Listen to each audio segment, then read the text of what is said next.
have in common, the non-Aboriginal women that have vanished from the streets, in common with the Aboriginal women, is that they were all poor, living in a poor community in Vancouver, the downtown east side,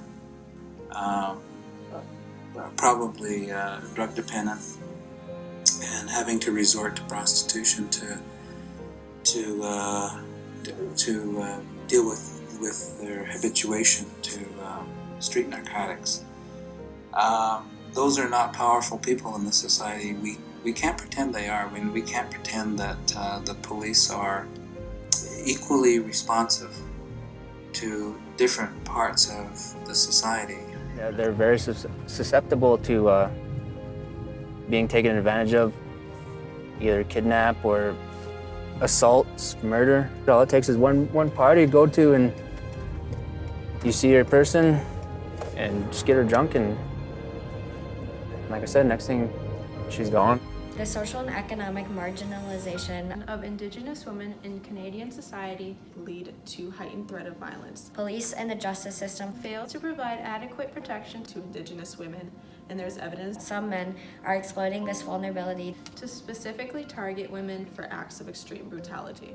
A year is a long, long time, and we're wondering why it took so long for the search to be expanded to this extent when Delaney has been gone so long.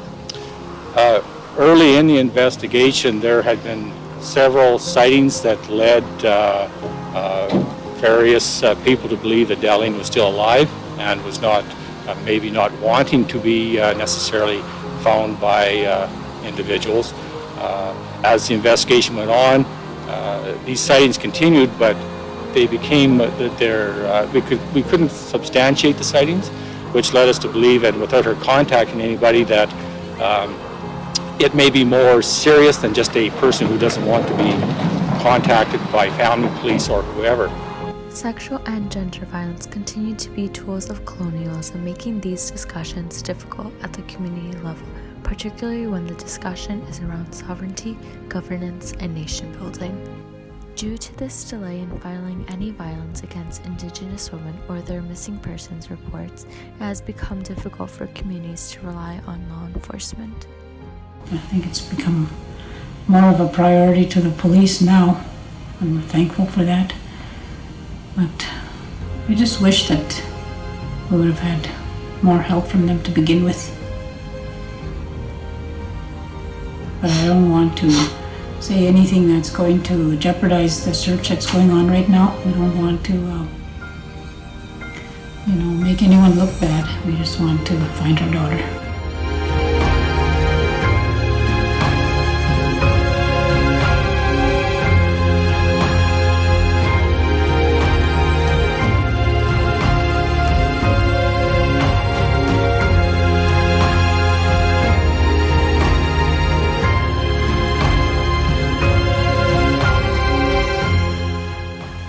I know how it feels for her, to be out here searching by herself. With all the stuff that we came across, we hope that, the experience that we had, we hope, we can make it a little easier for Kimberly.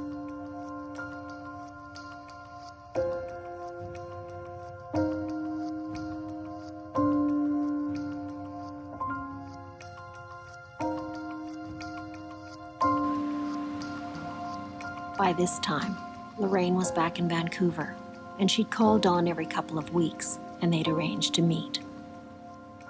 They shared their last meal together on this park bench. But a few weeks later, when Dawn didn't return her calls, Lorraine knew that something was wrong.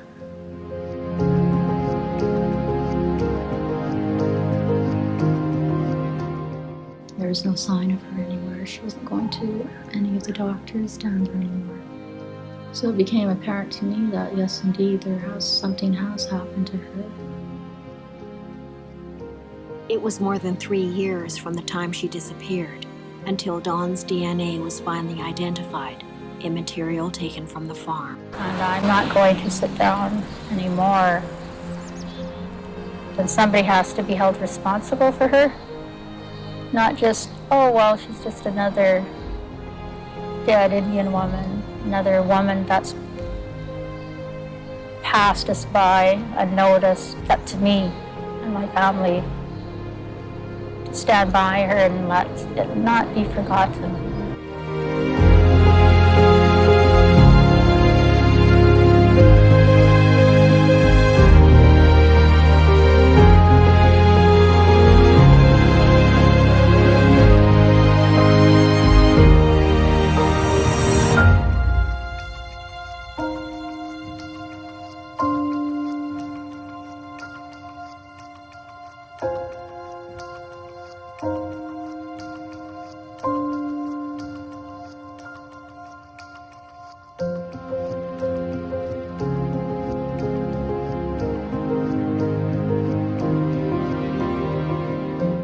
No. No. No. No. Nope. I do not. No. No, I never heard of it. No, I do not know what that means. I've never heard of MMIW. Yes, I have. MMIW means Missing and Murdered Indigenous Women.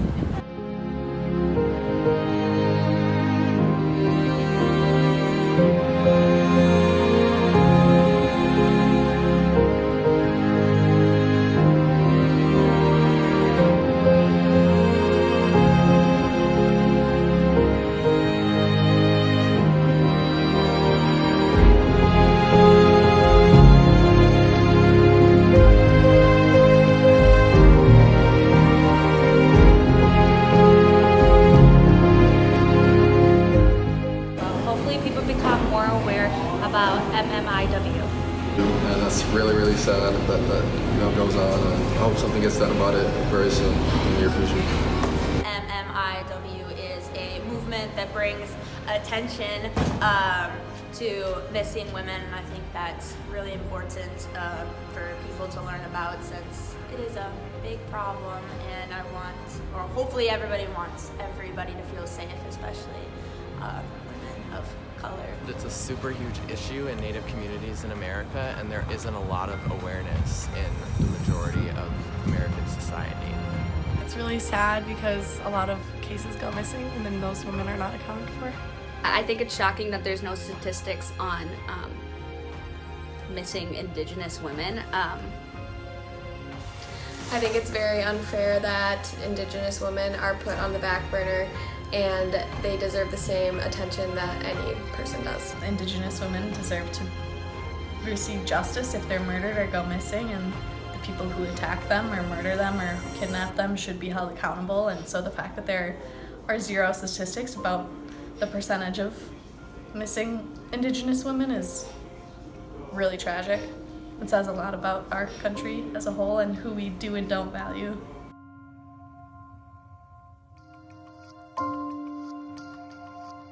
The Highway of Tears, and it's called that because there's been a series of disappearances and murders of women and girls that date back 4 decades, and a large number of them are still unsolved.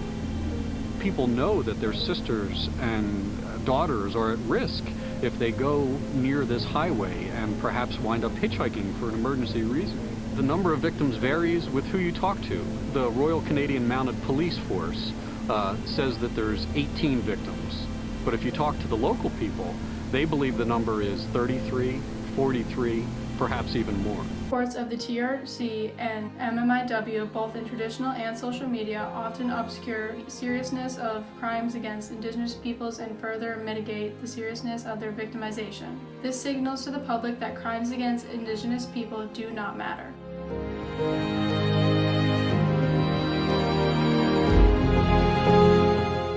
I don't like to travel back and forth on Highway 16 unless I absolutely have to. And when I do travel, I do my best to make sure that my vehicle is in tip-top shape, because I cannot afford to have a breakdown, to get stuck anywhere. Traveling with a child, it's just, for me it's just too scary, so I go into debt to keep my truck up to speed. And a lot of the Native women who work or who live in this area, and especially in the West, don't have jobs. They don't have transportation. A lot of the Native women hitchhike.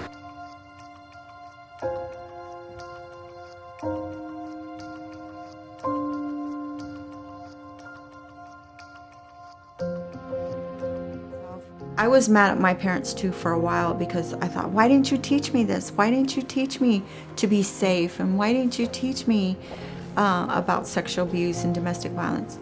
Well, there was no words for it. Their best way at the time was to be silent, to not bring attention to yourself, because then you might get hurt worse. I didn't know that was a coping skill that they had to use because there was no programs back then. Native scholars' privileging of race and tribal nation over gender is problematic, since Indigenous women are disenfranchised simultaneously by race as well as by gender. Sexism, therefore, becomes too easily forgotten and is not adequately dealt with in the Native scholarship and communities.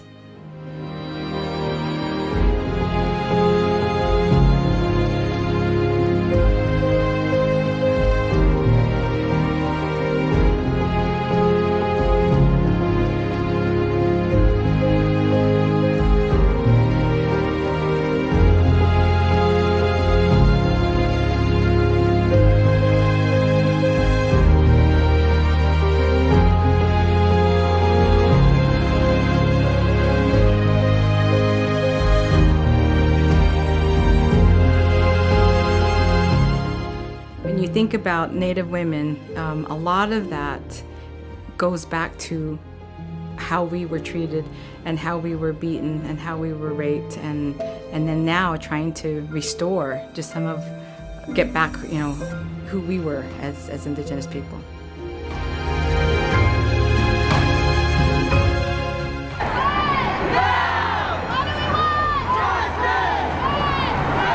Speak loud, silent no more. Those that are still, missing. Yep. Those that have been murdered, not by choice. Those that have lost their lives because of a sacrifice. Yep. We're here because of them.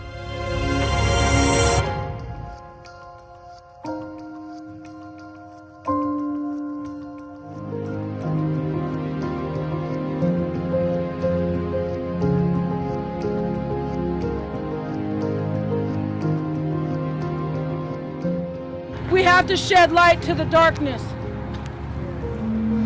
We have to shed light to the darkness. We want answers. We want justice. We deserve to feel safe and protected.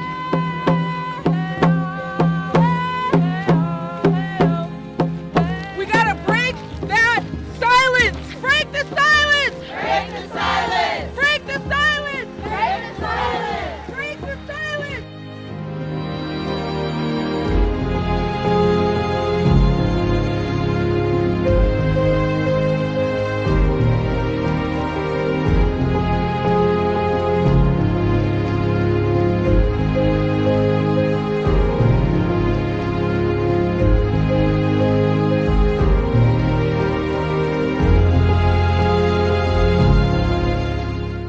Highway of Tears, what did they do? They had a meeting, and that was the end of it. Hundreds of women killed. As a Mississauga Anishinaabeg Indigenous woman who's not murdered and not missing, I feel like I have a responsibility to speak out and to speak to this issue. I never imagined a world where I would be represented by someone who looks like me. It is not okay to discriminate against people who are part of the LGBTQ community. That LGBTQ people should have the same rights and responsibilities as anybody else in this country. And then you've got people like myself who are making sure that these protections are worked into legislation like the Equality Act, but also other pieces of legislation. Their stories echo. But you know what else? We are more. We are so much more. We are more than murdered and missing. We are language. We are medicine. We are land. We are culture. We are life givers. We are so much more than murdered and missing.